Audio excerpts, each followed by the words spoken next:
I know what you're thinking. I wish these trig functions would never end. Well, you're in luck, because today we're going to talk about the reciprocal of our trig functions. As a reminder, a reciprocal is when you take a number like 5, which is technically 5 over 1, and you flip it to get 1/5. They multiply together to give you the number 1. Let's see what happens with trig functions.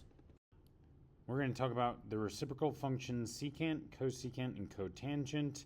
Reciprocal means that we are taking them and flipping them, just like they're kind of flipping secant versus cosecant on us, because secant is the reciprocal of cosine, whereas cosecant is the reciprocal of sine. Cotangent is just the reciprocal of tangent. Now let's think about a few things. If cosine were to get larger and larger, then that means that secant is getting smaller and smaller. Same with the reverse. As cosine gets smaller, then secant gets larger. And that's what results in these graphs right here. You'll notice that secant of x is based on a standard cosine function. So the cosine has a period of 2 pi, and then it has the values starting at 1 at 0, and then decreasing from there. Well, as the cosine gets closer to 0, this secant gets closer to infinity, because the number in the denominator has shrank so small as it nears 0. But then once it hits 0, you end up with 1 over 0, which is undefined, leading to secant and cosecant having vertical asymptotes. These vertical asymptotes come into play at every pi value, because unlike cosine, which takes 2 pi to repeat, these have a repetition in half that distance. I want to make sure my phrasing there is better. The asymptote has a repetition in half that distance. The actual function itself, for example, it's right here at -5, has the same period of 1 pi, 2 pi, but the asymptotes are every pi. Now, cosecant is the same idea, except it is based off of the sine function. Now, let's think about the ranges for these. A range, remember, refers to y values. So secant and cosecant can go from -infinity for y down forever up until it reaches -1. Why -1? Well, because there are no transformations, this is based off of a regular cosine function, which gets down here to that -1. Then there's a gap here. It can be equal, but there's no actual values here in the middle until you reach the maximum of that cosine graph, which is at 1. So this is pretty standard as long as there's no transformations. Now, cotangent is a little bit different. It looks more similar to tangent. However, it's not the same thing. Initially, you might think, hey, isn't that just a negative tangent? Well, no. And here's why. Remember, a normal tangent function would go like this and cross at 0. If we're doing a reciprocal 1 over tangent of theta, when the value of tangent hits 0, this is undefined. So rather than starting at a middle point, it's starting at a vertical asymptote. And then, thinking about this as a fraction, normally at this point, your tangent function would be increasing, which actually makes the denominator increase, which makes it a smaller fraction, which is why this quickly decreases in response. This has vertical asymptotes, in this case, at points when sine is equal to 0, because, remember, tangent is equal to sine over cosine, and so the reciprocal of tangent, or 1 over tan, is equal to cosine over sine. So anytime that the sine value is 0, then it makes this undefined. And sine is 0 at 0 radians, at 1 radians, at 1 pi radian, at 2 pi radians. So those are some quick things to know for the overview.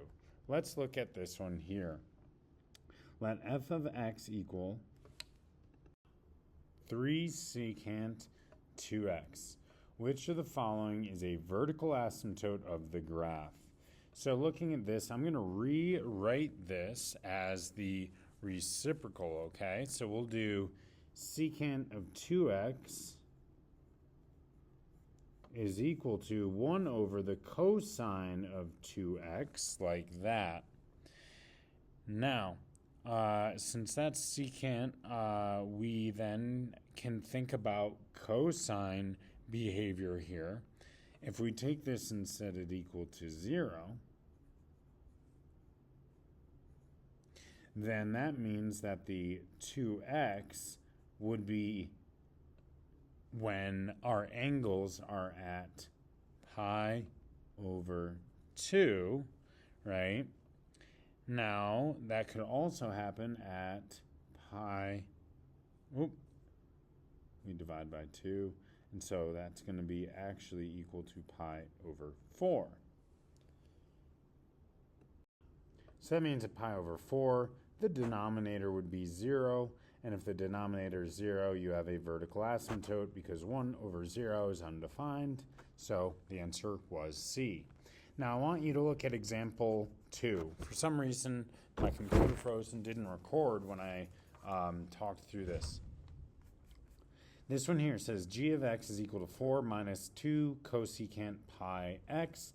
It wants to know which is the vertical asymptotes of graph G.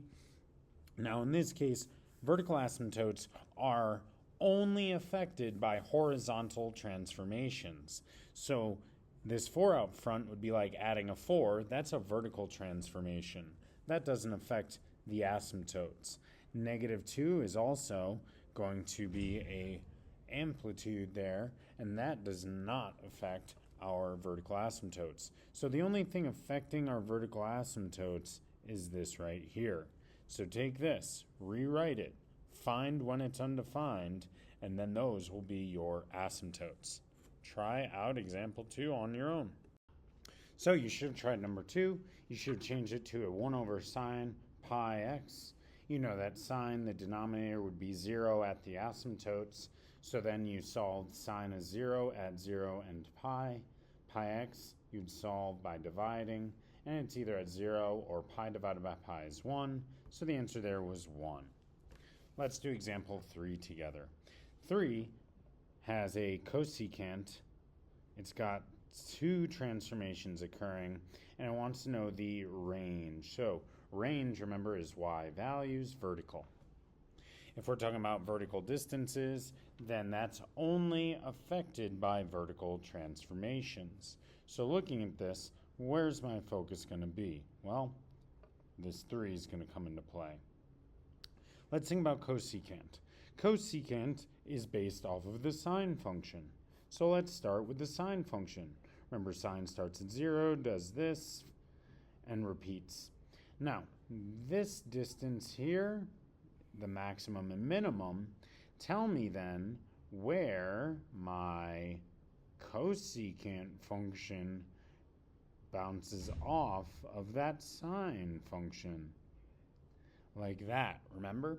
So what you need to know is the sine function that it's based on is the one area where the cosecant does not exist. So we're going to think about this as a sine function. If this has an amplitude of 3, that means that this sine function it's based on has a maximum and minimum at 3. So instead of going down to 1 and negative 1, this will reach 3 and negative 3. So that means there's no points between negative 3 and 3 that will work for this cosecant. Based on that, your answer is C, because it goes down here forever and then up that way forever, but nothing in between 3's. And yes, it'll be equal to these two. The sine has a range like this, though. The sine that it's based on has this range, which is why the cosecant has this range. Jumping down to example 4. This one's a cotangent. Cotangent, remember, is the inverse of tangent. So cotangent, since it's the inverse of tangent, is actually cosine over sine, because tangent is sine over cosine. Which of the following is a vertical asymptote for this graph K? Well, all right, that means we want vertical asymptotes, we want horizontal transformations. That 5 is an amplitude that does not affect us horizontally, but this part does. So we're going to do the cotangent, which is cosine over sine, which means that I want the cosine at 2 pi x over sine of 2 pi x. And if we're talking asymptotes, vertical lines that are not going to work, then we care about that denominator. I'm going to take this denominator. If this denominator is 0, then it's undefined. So I'll take sine 2 pi x, set it equal to 0. We know sine functions are 0 at the angle 0 and at the angle pi radians. So now I'll take these two and set them equal to the inside of the sine value. Now notice none of these have a 0, so I'm not going to worry about the 0, but I will do the 2 pi to isolate our x value. We will divide by 2 pi, and that is 1/2. So the answer here was B. All right, now that that's all out of the way, we get to do the fun part. So this is the part that I enjoy. Take a look at example 5. Go ahead and read this part real quick before I begin. All right, here's where we get to have some fun. We took this 4 cosecant x plus 3 and 11. These two functions are looking for the points of intersection, so we set them equal to each other. And then you all are pretty good at this part where you just solve by isolating your trig function. And you should get to the point where you see that cosecant of x is equal to 2. Now, cosecant is hard to work with. It's easier for us if we go to our sine or cosine values, because then we can just think about our unit circle. So let's go ahead and do that. If cosecant of x is 2, then cosecant is the inverse of sine. So that means that the sine of x would be equal to what? Well, not 2, but it becomes what?